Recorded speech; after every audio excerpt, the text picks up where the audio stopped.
یہ لوگ سمجھتے ہیں، اور جو وسعت ہے فارسی کی، اور اس سے میں بہتر استفادہ کر سکتا ہوں. اور سر جو اگر لذت یہ مجھے جو فارسی کلام میں کلامی کے لیے معذرت، یہ جو برصغیر کے بھی شعراء ہیں نا سر، اس ایج کے یا اس ایج سے پہلے کے، تو ان کے کلام پر بھی فارسی کا چاپ ہمیں دکھائی دیتا ہے، چاہے غالب ہو، چاہے ذوق ہو، چاہے مومن خان مومن ہو، یا دوسرے عبقری شخصیات یا شاعر ہو، تو ان کی اردو میں بھی ہمیں ایسے ٹرمز ملتے ہیں جو فارسی کے ہیں.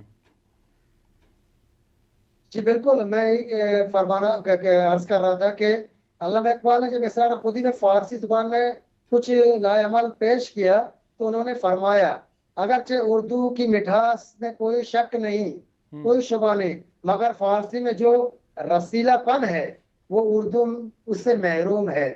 تو لہٰذا وہ اردو کی جو فارسی کی جو رسیلا پن تھا اس کو محسوس کرتے ہوئے انہوں نے اپنی کتاب اسرار خودی میں لکھا ہے، هیچ کس، فارسی کا شاعری اس کی، هیچ کس رازی که من گویم نگفت، هیچ کس که رازی که من گویم نگفت، همچو فکر من در معنی نسفت. واہ. سر عیش جاودان خود خواهی بیا، سر عیش جاودانی خود خواهی بیا، ز زمین ہم ز آسمان خواهی بیا. یعنی اگر میری کلام کی وسعت دیکھنا چاہتے ہو تو میرے فارسی کلام پڑھیں. تو لہٰذا اس نے اردو کو انکار نہیں کیا. آپ نے جو فرمایا بالکل صحیح فرمایا. اس دور میں اس سے پہلے علامہ اقبال جیسے لوگ، بیدل جیسے لوگ، وہ فارسی میں فیضی جیسے لوگ فارسی کلام کہتے تھے، لیکن علامہ اقبال نے جو فارسی میں جو لذت بخش اور اس کے جو وسعت ڈال دی تو شاید کسی اور زبان میں ہم دیکھتے ہیں، یا خاص کر اردو زبان میں. اب فکر اقبال کی اگر ہم بامبری بات کریں، صاحب، علامہ اقبال کی جو شاعری ہے، ان کو اپروچز کے لحاظ سے، یعنی ان کے فلسفے اور خیال کے لحاظ سے اگر دیکھا جائے تو وہ بھی دو ادوار میں ہمیں منقسم نظر آتی ہے. ایک وہ شاعری ہے جو ابتدائی شاعری ہے، جب 1905 میں آپ انگلینڈ نہیں گئے تھے، اس سے پہلے کی شاعری ہے. اور ایک وہ شاعری ہے جو آپ جرمنی سے پی ایچ ڈی کر کے آئے ہیں، تو آپ کے خیالات، آپ کے تصورات مختلف چیزوں کے بارے میں، قومیت کے بارے میں، وطنیت کے بارے میں بدل گئے ہیں. اس حوالے سے شاعری کو آپ کیسے کیٹیگرائز کرتے ہیں؟ دیکھیے، علامہ اقبال میں پہلے عرض چکا تھا کہ علامہ اقبال اپنے آپ کو ہمیشہ شخصیت سمجھتے تھے، وہ تھے بھی. اور جب جرمنی چلے گئے تو انہوں نے وہاں پہ جو فرہنگیوں کا یا جرمن کے جو لوگوں کی سوچ اور ان کی رہن سہن، ان کے آداب رسوم کو دیکھا تو علامہ اقبال نے یہ سمجھا کہ میرے قوم ان ترقی چیزوں سے کیوں پیچھے رہ گیا. تو اس نے جو کہتے ہیں نا کہ جو لوگ زیادہ تر مذہب کے طرف رجحان تھے، انہوں نے کہا مذہب تو ہونا چاہیے، اس سے کوئی تو انکار نہیں ہے، لیکن جو ترقی ہے وہ ٹیکنالوجی اور سائنس پر ہے. تو علامہ اقبال نے اپنی شاعری میں وہ عنصر دکھائے تاکہ لوگ، میرے نوجوان، وہ ٹیکنالوجی اور سائنس کے ساتھ رجحان ان کی ہو جائے. میں نے علامہ اقبال کو جب دیکھا تو اس کو مقایسہ کیا وہ اس پہ سعدی شیرازی پر، اور اس کے بعد 2 سال بعد جو اس کا فکر ہے حافظ شیرازی پر، تو انہوں نے کیا خوب کہا کہ میان گل و آب، میان آب و گل خلوت گزیدم، از افلاطون فارابی بریدم، نکردم ز کسی دریوز چشم، نکردم ز کسی یوز چشم، جہان را خیز به چشم خود ندیدم. یعنی جب میں نے دنیا کو اپنی آنکھوں سے نہیں دیکھا تھا، یعنی جرمن کو یا ترقی یافتہ ملکوں کو نہیں دیکھا تھا، تو میں تصور کر رہا تھا کہ یہ لوگ جو کر رہے ہیں بہترین کر رہے ہیں. لیکن جب میں وہاں پر گیا تو لوگوں کو، جو وہاں پر جب گیا میں نے لوگوں کے میسج دیا، ترقی علم میں پوشیدہ ہے، ترقی فلسفے میں ہے، ترقی ٹیکنالوجی میں. تو علامہ اقبال نے ایک نئی جہت کھولی. اچھا سر، علامہ اقبال کے شاعری کے پیچھے جو عزائم تھے وہ آپ نے ابھی بیان کیے کہ انہوں نے قوم کو موٹیویٹ کرنے کے لیے ان میں مختلف شعوری طور پر کوشش کی کہ وہ اٹھ کھڑے ہوں اور علم و ترقی اور ٹیکنالوجی اور جدید علوم کو حاصل کریں. ان کا فلسفہ جو ہم دیکھتے ہیں شاعری میں، خودی کا فلسفہ، مسلم قومیت کا فلسفہ یا قومی غیرت کا فلسفہ، وہ تمام چیزیں قوم کے نوجوانوں کو اس بات پر آمادہ کرتی ہے یا اس بات کے لیے ان کی حوصلہ افزائی کرتی ہے کہ وہ قومی غیرت سے سرشار ہو کر وہ خودی کے راز کو سمجھ کر اور وہ مسلم قومیت کی جو ایک شیلٹر ہے اس سے بہرور ہو کر آگے بڑھے اور ترقی کے منازل طے کریں۔ بالکل، دیکھیں علامہ اقبال، ہم اس کو اگر اس کے صرف دین کے حوالے سے دیکھیں یا مذہب کے حوالے سے دیکھیں تو ان کی شخصیت سے کسی کو انکار نہیں ہے، لیکن اصل شخصیت علامہ اقبال کی مصنوع اسرار خودی میں جب وہ لکھتے ہیں کہ میں نے ضابطہ حیات کو باقاعدہ قریب سے دیکھا، میں نے لوگوں کی زندگی کو قریب سے دیکھا، تو میں اتنا متاثر ہوا تو اپنے نوجوانوں کو مسلسل پیغام دیا کہ جوہد مسلسل کرتے رہیں، کیونکہ اگر آپ توکل کریں بیٹھ جائیں، ایک عرب کا ایک مشہور قول ہے، اگر آپ صرف اس بات پر کریں توکل کہ میں اللہ پر توکل کرتا ہوں، یقیناً عزم مسلمان کرنا چاہیے، لیکن اسٹرگل اور جدوجہد کی پیروکار اگر آپ نہیں ہیں تو وہ والا قول جو کہ عربوں نے کہا تھا کہ اپنے اونٹ کو پہلے مضبوطی سے باندھ لو پھر توکل کرو، صرف توکل کرنے سے کچھ نہیں ہوگا۔ تو علامہ اقبال اسی پیغام کو دیتے ہیں کہ مذہب بغیر قوت مذہب بغیر قوت محض ایک فلسفہ ہے، اگر آپ کے پاس طاقت نہیں ہے اور صرف آپ مذہبی ہیں تو آپ صرف فلسفہ بیان کرتے ہیں، آپ پریکٹیکل نہیں ہیں۔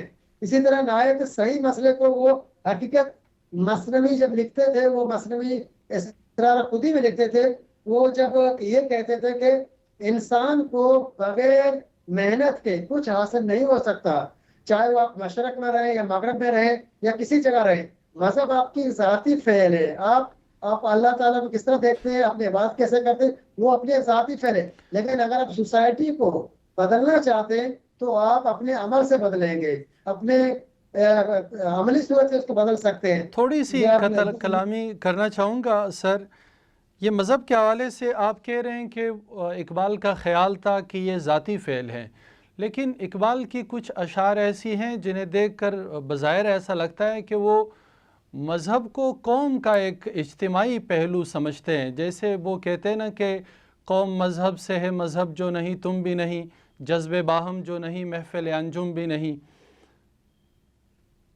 لیکن محترم یہ ہے کہ علامہ اقبال یہ تو بالکل صحیح فرماتے ہیں، اس کو تو کوئی دو رائے نہیں، وہ تو مجموعی صورت اس کو کہتے ہیں، لیکن دیکھیں قوم پہلے بنا ہے، اس کے بعد مذہب اس پر آیا ہے۔ ریلیجن کی اگر ہم بات کریں تو میں نہیں سمجھتا ہوں کہ انسان پیدائش ہوا دیش سے قوم ہو گیا۔ دیکھیں اگر پاکستان میں جو قوم رہتے ہیں، اگر آپ اس پہ جو کہ آپ کے اسلام سے ناشنا یا دور ہیں، لیکن پاکستانی قوم تو اپنے آپ کو کہتے ہیں، اس پہ آپ عیسائیوں کو دیکھیں، آپ مسلمانوں کو دیکھیں، آپ ان کو جو کہ نان مسلم ہیں ان کو دیکھیں، تو وہ آپ کے قومیت تو پاکستانی لکھتے ہیں۔ میں اس لیے کہہ رہا ہوں یعنی کہ آپ کیا علامہ اقبال سمجھتے نے ہیں اقبال کی نظر میں سر قومیت کا کیا تصور تھا؟ قومیت کی تصور علامہ اقبال کی ایک مجموعی صورت، ایک انسان کی ایک سوچ کی صورت ہے، ایک اسٹرگل کی صورت ہے، جس دھرتی میں رہتا ہے، جس علاقے میں رہتا ہے، اس کی افادیت، اس کی اولیت کو برقرار رکھے تو وہ قوم بن جاتا ہے۔ تو اسی لیے کہہ گئے تھے کہ عیسیٰ بدون دین خود، موسیٰ بدین خود، دین ایک علامہ اقبال اس کو ایک ہتھیار کے طور پر ضرور استعمال کرتے ہیں، ایک قومی صورت میں اس کو سامنے ایک عنصر کے طور پر لاتے ہیں، لیکن ہر چیز مذہب پر نہیں لاتے۔ وہ اسی لیے کہتے ہیں کہ قوم مذہب بغیر قوت، اگر مذہب ہے تو طاقت نہیں ہے تو آپ قوم نہیں بن سکتے، اگر طاقت ہے تو اس کے ساتھ ساتھ مذہب ہے تو ایک قوت اور ایک مسئلہ ایک فلسفے طور پر آپ قوم بن سکتے ہیں، کیونکہ اگر صرف مذہب کو آپ تنہا لے لیں تو ایک فلسفے کے علاوہ کچھ نہیں ہے، تو فلسفہ سوچ پہ ہوتا ہے، گراؤنڈ پہ وہ جدوجہد اور قوت ہو سکتی ہے۔ اچھا سر، یہ علامہ اقبال کی جو پی ایچ ڈی تھیسز ہیں اس کے عنوان کو اگر دیکھیں تو وہ عنوان ہے the development of meta physics in Persia, یعنی جو پرشیا ریجن ہے اس میں میٹا فزکس کی کیا ڈیولپمنٹ رہی ہیں۔ آپ کیا سمجھتے ہیں کہ اقبال پر جو تصوف یا متصوفیانہ فکر ہے اس کا اثر کب سے پڑنا شروع ہوا کہ انہوں نے اپنی پی ایچ ڈی کی تھیسز بھی اسی میں کی، اور بعد میں پھر جیسے آپ نے سعدی شیرازی کا ذکر کیا یا اس کے بعد ہم مولا روم کو دیکھتے ہیں، یعنی اقبال کہتے ہیں کہ بعض برخوان میں زفیز پیر روم دفتر سربستہ اسرار علوم، یعنی وہ ان سے بھی مولا روم سے بھی متاثر ہے، وہ سعدی شیرازی سے بھی متاثر ہے، اور وہ جتنے بھی مسلم وہ فلسفی جو تصوف سے ریلیونٹ رہے ہیں وہ ان سے متاثر ہوئے ہیں۔ دیکھیے علامہ اقبال تو متاثر جس طرح آپ نے فرمایا بالکل اسی طرح ہے۔ علامہ اقبال سب سے زیادہ متاثر تو وہ مولانا روم سے تھے، اس کو اپنے روحانی استاد اور مرشد کہتے تھے۔ اگر آپ مثنوی جو کہ علامہ اقبال لکھتے ہیں تو وہ پیروی کرتے مولانا روم کے۔ تو مولانا روم کا پہلا شعر ہے جو کہ بڑا اس کے اندر فلسفہ بھی ہے، جذب قومیت بھی ہے، اتحاد بھی ہے، تمام پہلو اس میں نظر آتے ہیں۔ اس کا پہلا شعر ہے کہ وشنو از نیچو حکایت بھی کند، سنو اس بانسری سے وہ کیا کہتا ہے، وشنو از نیچو حکایت بھی کند از جدائی شکایت بھی کند۔ جب اس بانسری کو آپ دیکھیں یہاں پہ کیا پیغام دے رہا ہے، ایک بانس ہے، جب آپ اس کو کاٹتے ہیں پھر اس کو بانسری بناتے ہیں خشک لکڑی سے، جب آپ اس کو پھونکتے ہیں ساز کے طور پر آپ اس کو استعمال کرتے ہیں، اس میں سے ایک درد بھری آواز نکلتی ہے۔ وہ درد بھری آواز کیا پیغام دیتا ہے، کیا حکایتیں کرتا ہے؟ وہ شکایت کرتا ہے آپ سے کہ تو آپ نے مجھے اپنے اصل سے جدا کیا۔ جس طرح اردو کا شعر ہے کہ اپنی مٹی پہ چلنے کا سلیقہ سیکھو، سنگ مرمر میں چلو گے تو پھسل جاؤ گے۔ جی علامہ اقبال کی بھی تصور یہی ہے کہ اگر آپ قوم کے اندر رہو گے، بے حیثیت قوم پہچانے جاؤ گے تو آپ کی ایک طاقت ہوگی، ایک قوت ہوگی۔ اگر آپ انفرادی طور پر جاؤ گے تو آپ فرد کی صورت میں جاؤ گے تو شاید آپ کی کوئی حیثیت نہیں رہے گا۔ تو مولانا روم کی اس شعر کے ساتھ وہ بہت ہی چیزوں کو جوڑتا ہے۔ پھر کہتے ہیں کہ دی شیخ باچراغ ہمی گشت گردشار، علامہ اقبال فرماتے ہیں دی شیخ باچراغ ہمی گشت گردشار کہ داں ودت بولم انسان آرزوز، یعنی ایک شیخ، ایک دانشور، ایک مفکر ایک چراغ لے کے گھوم رہا تھا تو لوگوں نے پوچھا کہ کیا تلاش کس چیز کی تلاش ہے؟ اس نے کہا کہ مجھے انسان میری تلاش ہے، میں انسان کی تلاش کرتا ہوں۔ تو اسی طرح شیخ سعدی فرماتا ہے کہ بنی آدم ازا یک دیگرم ز آفرش گوهرند چون عضوی به درد آرد روزگار دیگر عضوارا نماند کرد، یعنی جو بنی آدم ہے، انسان ہے، تو وہ قوم سے بھی آگے بڑھتا ہے۔ شیخ سعدی یہ بنی آدم کی بات کرتا ہے، یہ بنی نوع انسان کی بات کرتا ہے کہ ایک اعضا کے مانند ہے، جس طرح حدیث سے لیا گیا ہے کہ ایک اعضا کے مانند ہے۔ اگر ایک اعضا کو انسان کی تکلیف ہو تو پورے جسم کو تکلیف ہونا چاہیے۔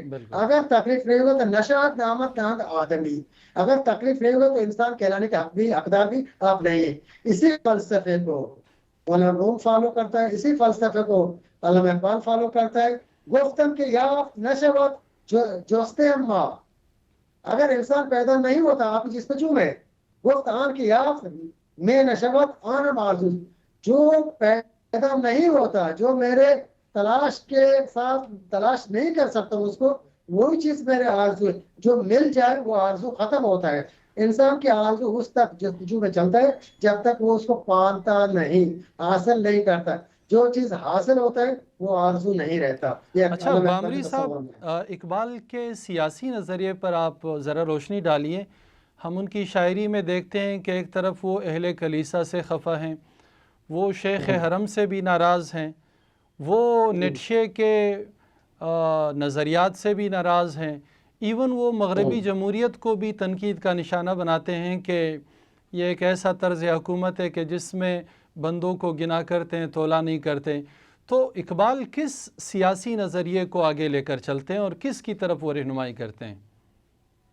لیکن جس طرح میں نے فرمایا کہ عرض کیا کہ علامہ اقبال جس شخصیت کو پیروی کرتے ہیں، جس سے متاثر ہیں، وہ مولانا روم ہے۔ اب آپ یہ جو نظام بتاتے ہیں، جمہوریت نظام، یا کہ نیتشے کی بات کی آپ نے، روسو کی یا لاک یا دوسروں کی، یہ یا جمہوریت کی بات ہم خاص طور پر کرتے ہیں تو کہ وہاں پہ لوگوں کو گنا جاتا ہے، تولا نہیں جاتا ہے۔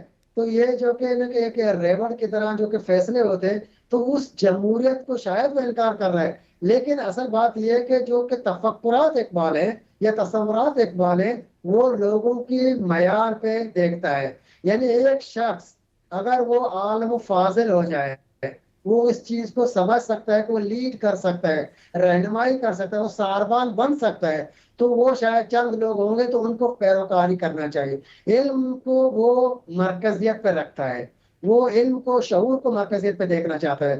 یعنی اگر شخص، اگر تعداد میں کم ہے لیکن باشعور ہیں، پڑھے لکھے لوگ ہیں، تو ان سے رہنمائی لینا چاہیے، نہ کہ ان کو گنایا جائے۔ تو علامہ اقبال اس بات کو بالکل زور دیتا ہے، کہتا ہے کہ اب اس کو دیکھیں، سمندر کی طرف تشبیہ دیتا ہے علامہ اقبال، اس دنیا کو ایک سمندر کی تشبیہ دیتا ہے۔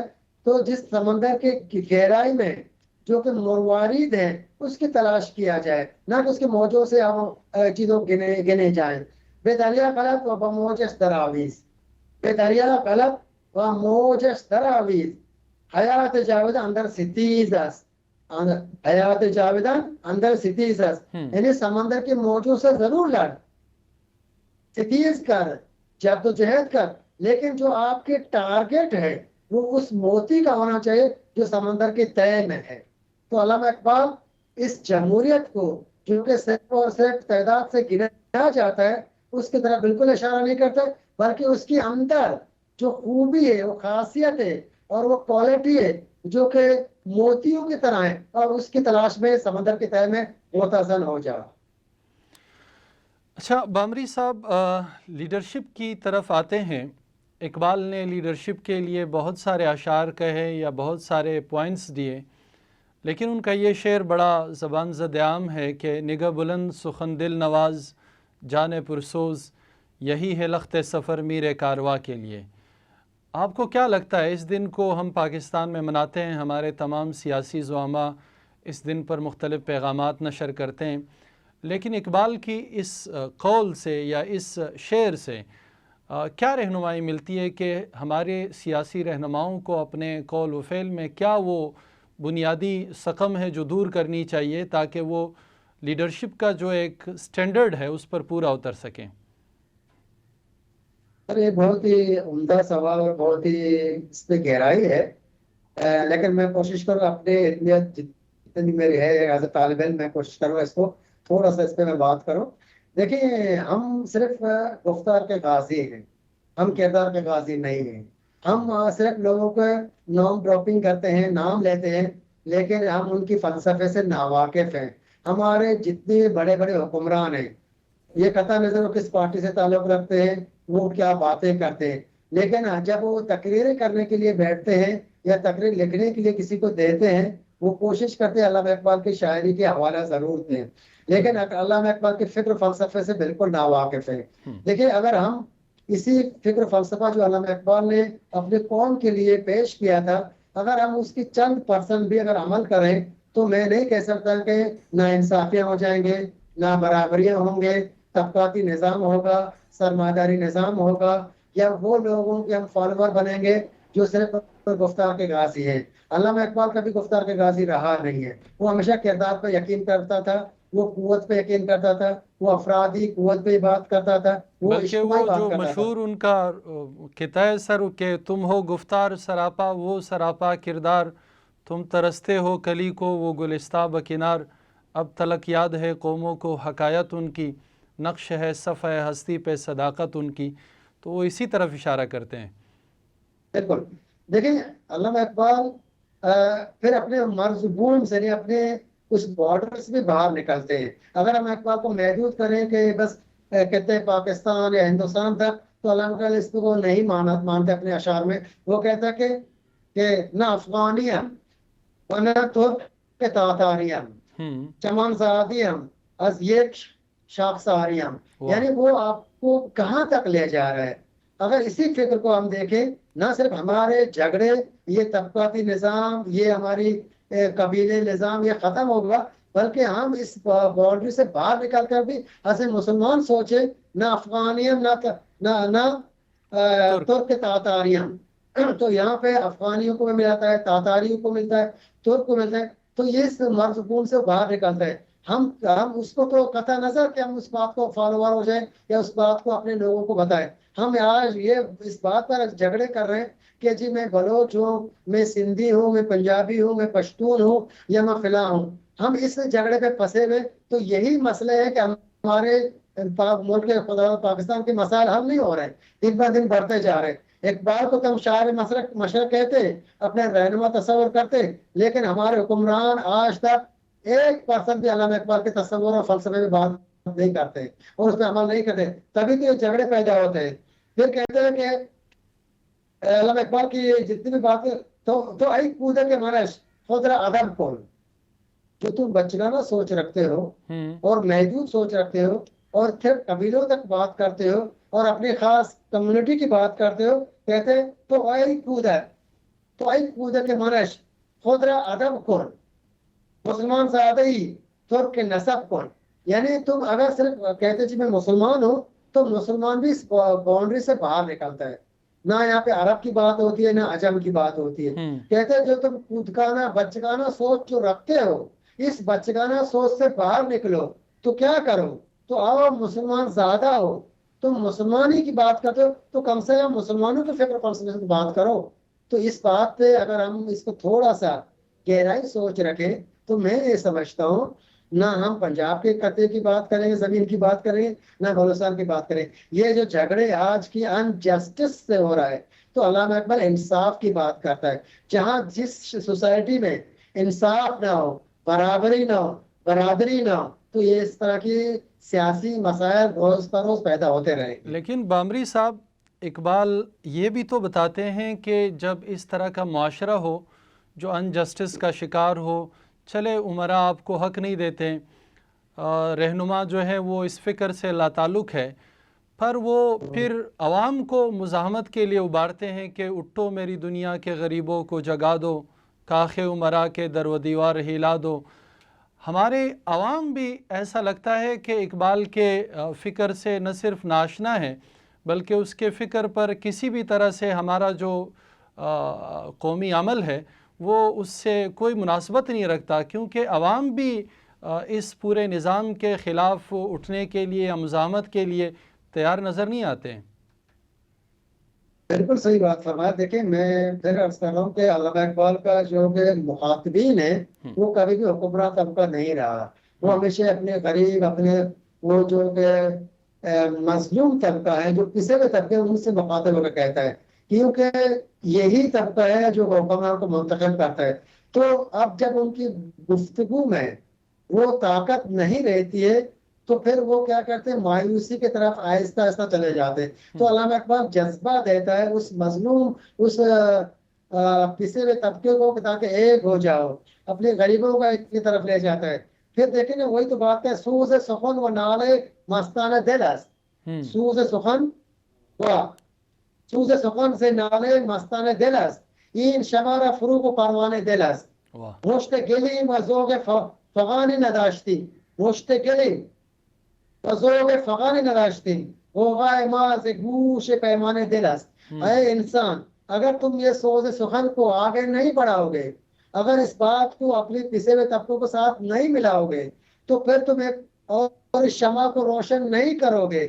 پھر جان لو تم ایک مٹھی بھر مٹی کے علاوہ اور کچھ نہیں ہو. اگر تم اپنے آپ اپنی حیثیت کو جانو گے, یہ بڑے بڑے تاج اچھالے جائیں گے, یہ گر جائیں گے, لیکن شرط یہ کہ متحد ہو جاؤ. پھر اپنے سوز سخن کو بڑھاؤ, اپنے غوغا کو اور زور سے بتاؤ. جب تک کہتے ہیں کہ جب تک ایک شخص غوغا نہیں کرے گا, فریاد نہیں کرے گا, اپنے حق کی بات نہیں کرے گا, تو حکمرانوں کانوں پہ جوا تک نہیں رینگے گا. تو علامہ اقبال غفلت کو اٹھانے کے لیے بات کرتا ہے. تو اسی لیے تو یہ چیزوں کو کوشش کرتا ہے کہ دین کو وہ ہمیشہ ایک قوت بنانا کوشش کرتا ہے, لیکن صرف یہ نہیں کہ اس کو فلسفے کی طرف لے جاتا ہے, بلکہ عملی صورت میں بات کرتا ہے. وہ غریبوں کو بات کرتا ہے. تیر سنان و خنجر شمشیر آرزوز. تو علامہ اقبال تمہارا آرزو کیا ہے, کیا چاہتے ہو, غریبوں سے کیا چاہتے ہو؟ کہتے تیر و سنان و خنجر و شمشیرم آرزوز بامن میا کہ مسئلہ کے شبیرم آرزوز. اگر میری آرزو چاہتے ہو, میری تمنا چاہتے ہو اور میری فلسفے کو سننا چاہتے ہو, تو پھر شمشیر پہ لے کے ہاتھ سے اٹھو. صرف گفتگو سے کچھ نہیں ہوگا. عملی میدان میں کودو. جی, میدان میں کودو با من میا کہ مسئلہ کے شبیر آرزوز. جو شبیر کرتا تھا، امام حسین کی طرف اشارہ کر رہا ہے، ہاں۔ واقع کربلا کے ذکر کر رہا ہے. جب آپ دیکھیں کہ مظلوم طبقہ اگرچہ تعداد میں کم ہے تو یزید تعداد میں زیادہ ہو، ہمیشہ فرونیت اور یزیدیت ختم ہو سکتا ہے. اور بات ہوتی ہے مظلومیت کی، اور مظلوم یہ غریب اس وقت وقتی طور پر فنا ہو سکتا ہے لیکن ہمیشہ قائم و دائم رکھ سکتا ہے اور جاویدہ ہو سکتا ہے.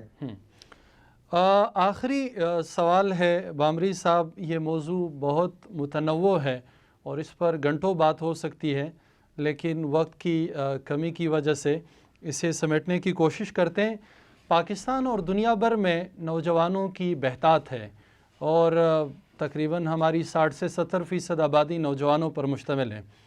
اقبال کو دیکھتے ہیں تو نوجوان کو کبھی شاہین کا ایک استعارہ دے کر وہ موٹیویٹ کرتے ہیں اور کبھی انہیں آگے بڑھنے کے لیے وہ آسمانوں کی جو لمیٹیشنز ہے وہ ختم کرتے ہوئے بات کرتے ہیں کہ تو شاہی ہے، تیرے سامنے آسماں اور بھی ہے، یا نہیں ہے تیرا نشیمن قصر سلطانی کی گنبد پر، تو شاہی ہے بسیرا کر پہاڑوں کی چٹانوں پر، یا اس طرح کے دیگر ارشادات ہیں آپ کے.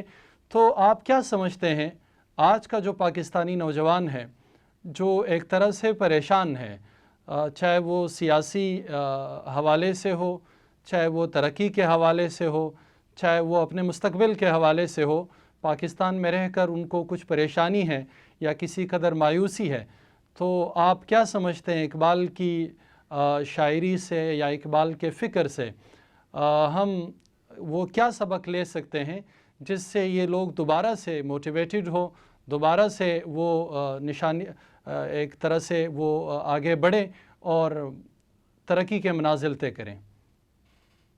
دیکھیے، علامہ اقبال کے جو سرمایہ ہے، جو فکر کا سرمایہ ہے، وہ ہے نوجوان. وہ نوجوانوں کو ہمیشہ مخاطب کر کے ان کو حوصلہ اور ان کی ہمت دیتا تھا، کیونکہ وہ سمجھتا ہے کہ جس قوم کے نوجوان اگر سوتے رہے، وہ جاگے نہیں، تو کہتے ہیں کہ بہت بڑی عمدہ شعر ہے علامہ اقبال کی فارسی کا، کہتے ہیں یہ نوجوان ہمیشہ انکار کرتا ہے، ہر بات پہ وہ بحث مباحثہ کرتا ہے. کچھ لوگ ایسے ہیں نوجوانوں کو ورگلا کے اپنے اعلی کار بناتے ہیں. تو علامہ اقبال ان کو ہمیشہ پرہیز کرتا ہے، ان نوجوانوں کہتے ہیں پرہیز کرو، ان چمک دھمک جو کہ آپ کو دکھایا جاتا ہے اس کی طرف مت جاؤ. کبھی کبھار آپ کو مغرب کی چمک دمک دکھایا جاتا ہے اور آپ کو ورگلایا جاتا ہے، تو پھر آپ نہ صرف اپنے وجود کی انکار کرتے ہو بلکہ خدا کی بھی انکار کرتے ہو. تو علامہ اقبال اس میں کیا کہتا ہے؟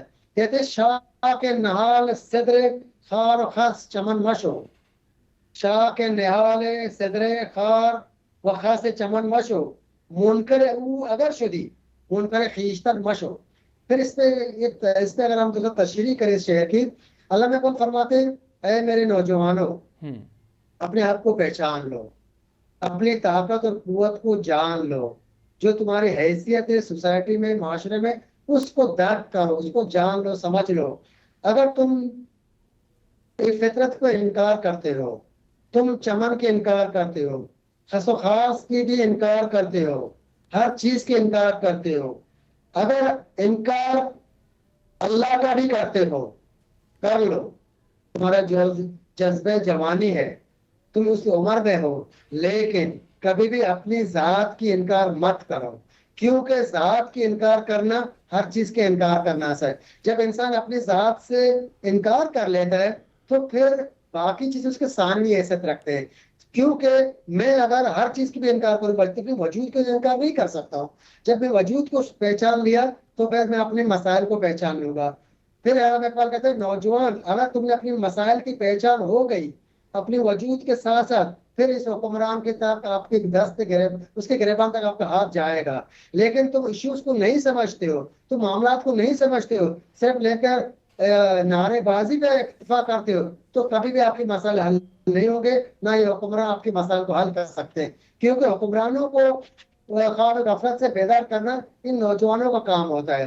اور نوجوان ہمارے اس لابھ لہب پہ لگے ہوئے ہیں کہ وہ یہ حکمران بھی تو یہی چاہتے ہیں نا کہ علامہ اقبال کے فکر فلسفے ہمارے نوجوان ناواقف رہے. اگر علامہ اقبال کے فلسفے کو یہ نوجوان جان لیں تو یقین جانیں کہ یہ نوجوان کسی کام کے نہیں رہیں گے. تو آج ہمارے حکمران صرف اور صرف ان کو کیا کہتے ہیں اس راستے سے ہٹانے کی کوشش کرتے ہیں، نوکریوں پہ جھانسا دینا، بزنس کی جھانسا دینا یا دوسرے مسائل پہ کرتے۔ تو آج ہم دیکھیں کہ ہمارے جو لٹریچر ہے، چاہے وہ اردو کا ہو یا فارسی کو، اس سے کیوں نوجوان کو ناواقف کیا جاتا ہے؟ یہ لٹریچر تمام علوم کی ماں ہے، اسی لیے نوجوان وہ جذبہ، وہ جوش، وہ جذبہ پیدا نہیں کر پا رہے، وہ معیشت کی طرف جا رہے۔ اور فارسی کو تباہ کرنے کی واحد مسئلہ جو پیدا کیا گیا ہے تو وہ یہ ہے کہ نوجوان سوچنے سے قاصر رہے، وہ مادیت پرستی کی طرف جائے۔ اگر فارسی کو اور فارسی کی جو کلام ہے علامہ اقبال اس سے ناواقف ہوگا تو میرے خیال سے مسئلہ گمبھیر ہوگا اور حل کی طرف نہیں جائے گا۔ بہت بہت شکریہ پروفیسر ڈاکٹر رمضان بامری صاحب آپ کی گفتگو کا۔ انشاءاللہ ہم یہ شرف حاصل کرتے رہیں گے، آپ سے مختلف موضوعات پر رہنمائی لیتے رہیں گے۔ ناظرین کرام، آج کی اس نشست کا یہیں پر اختتام کرتے ہیں اقبال کے اس شعر کے ساتھ۔ اٹھ کے ظلمت ہوئی پیدا افق خاور پر، بزم میں شعلہ نوائی سے اجالا کر دے، اہل محفل کو دکھا دے اثر صیقل عشق، سنگ امروز کو آئینہ فردا کر دے۔ والسلام۔